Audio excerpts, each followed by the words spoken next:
Johan Liebert. Johan Liebert is basically what happens when the devil decides to be blonde, good-looking, and extremely polite. He's the main villain of Monster, a psychological thriller manga by Naoki Urasawa, and he's what you'd get if you mixed a serial killer, a cult leader, and a walking existential crisis into one person.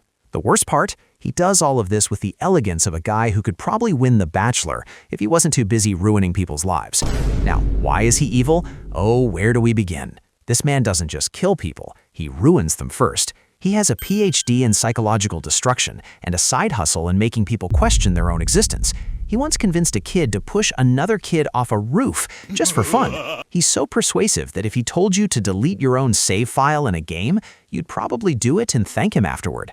But the real kicker, he does all of this while being disturbingly charming. He doesn't scream, he doesn't rage, he just smiles at you in a way that makes your soul want to pack its bags and leave. Oh, and did I mention he once casually caused a mass suicide in a library? Because of course he did. No explosions, no dramatic speeches, just a few well-placed words, and suddenly, poof, a whole building full of people decided life's not worth it. Johan is less of a man and more of a cosmic horror in a tailored suit. Anton Chigurh. Anton Chigurh is the cold-blooded, bowl-cut sporting murder enthusiast villain from No Country for Old Men, both the Cormac McCarthy novel and the Coen brothers film.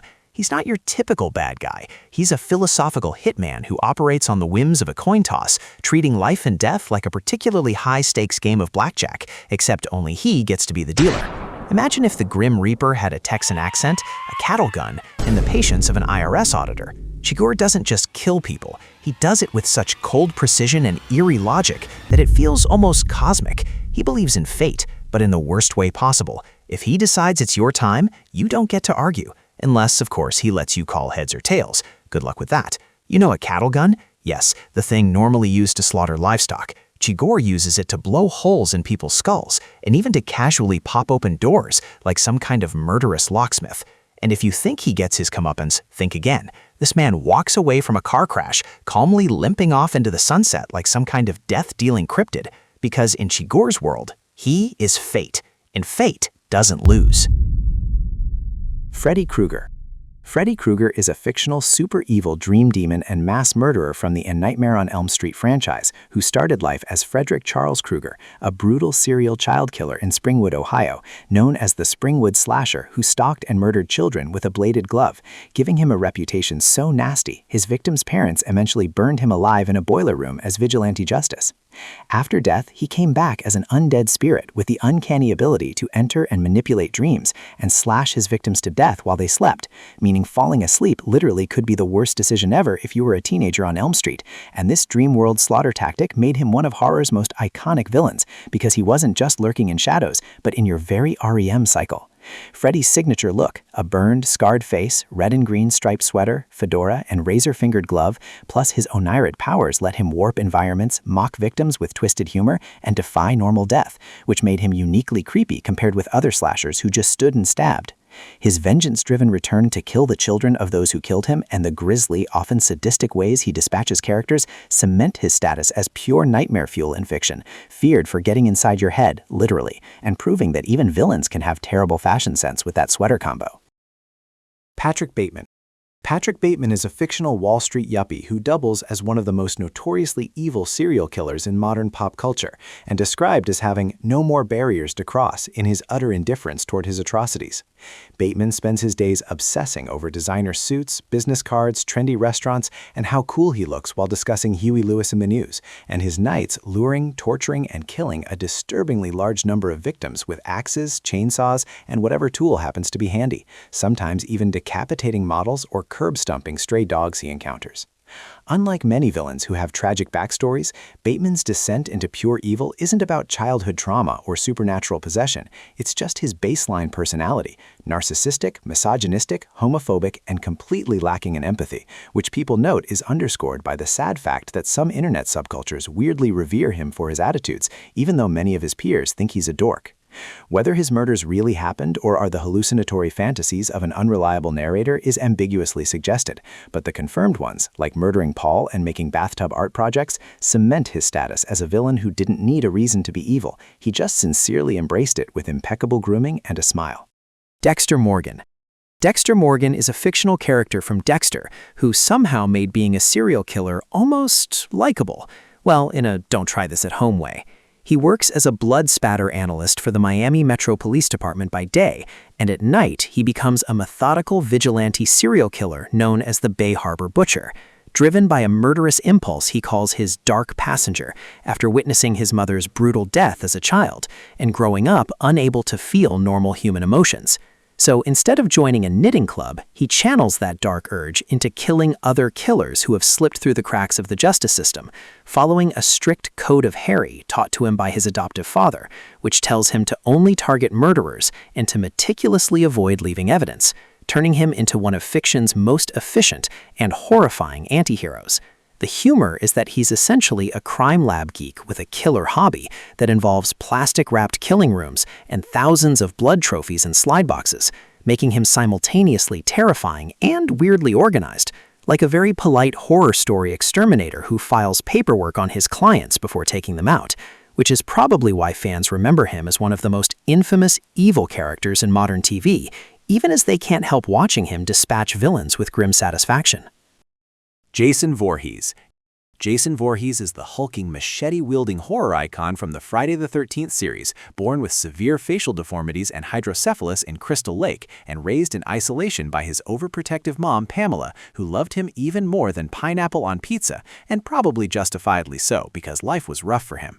He became a tragic figure early on when other campers bullied him and threw him into the lake, where he supposedly drowned, triggering a lifelong vendetta against campers everywhere and convincing Pamela to murder the poor counselors she blamed for his death. Jason didn't actually die in that lake, though. He survived, grew into a silent, unstoppable behemoth, watched his mother die, built a creepy shrine to her featuring her head and her favorite things, and promptly started hunting down anyone daring to set foot near Camp Crystal Lake with all the subtlety of a chainsaw at a knitting convention. Eventually, he donned his iconic hockey mask, because burlap sacks are so last season, after stealing it from a victim, and embarked on a career of gruesome murder that would make even the most hardened villain tiptoe nervously, racking up over 150 kills on screen and more than 200 in franchise lore. Between his brutal strength, undead resilience, and complete lack of chill about slaying teenagers and the occasional unlucky adult, Jason became one of fiction's most infamous evil serial killer figures. Basically, the reason camp counselors now come with hazard pay and serious therapy bills. Ghostface. Ghostface is the iconic masked fictional serial killer identity from the Scream franchise, used by various characters to do terrible things behind a spooky rubber mask and long black robe that somehow became a Halloween costume craze before it was a murder spree starter. The persona isn't one person, but at least 14 different killers, 19 including TV and 20 plus if you count tie-ins and games, have donned the mask to conceal their true identities while stabbing and stalking victims in chilling style, often after taunting them with eerie phone calls and voice changers that make even your grandma paranoid of unknown numbers. What makes Ghostface so evil with a capital E is not supernatural powers, but the sheer variety of motives. Some killers seek revenge, some crave fame, and some just act on pure bloodlust, so it's like a horror movie buffet of reasons to be absolutely terrifying. In the original 1996 Scream, Ghostface was Billy Loomis and Stu Macker, two high schoolers whose twisted logic involved gruesome murders as punishment for family drama, which is both absurd and horrifying. Later Ghostfaces like Roman Bridger, Jill Roberts, and others made each new identity even more twisted by adding manipulation, obsession, and theater to their killing sprees, making Ghostface less one killer and more a franchise-linked lesson in why changing costumes never solves your problems. It's dark, it's deadly, and the only thing more terrifying than Ghostface's knife is answering a call from someone who says, "What's your favorite scary movie?" with a straight face. Annie Wilkes. Annie Wilkes is the insanely obsessed antagonist from Stephen King's novel Misery and its film adaptation, a former nurse who isn't just a little creepy but full-on bonkers, and capable of things that would make a chainsaw blush and napalm look like a cuddle toy.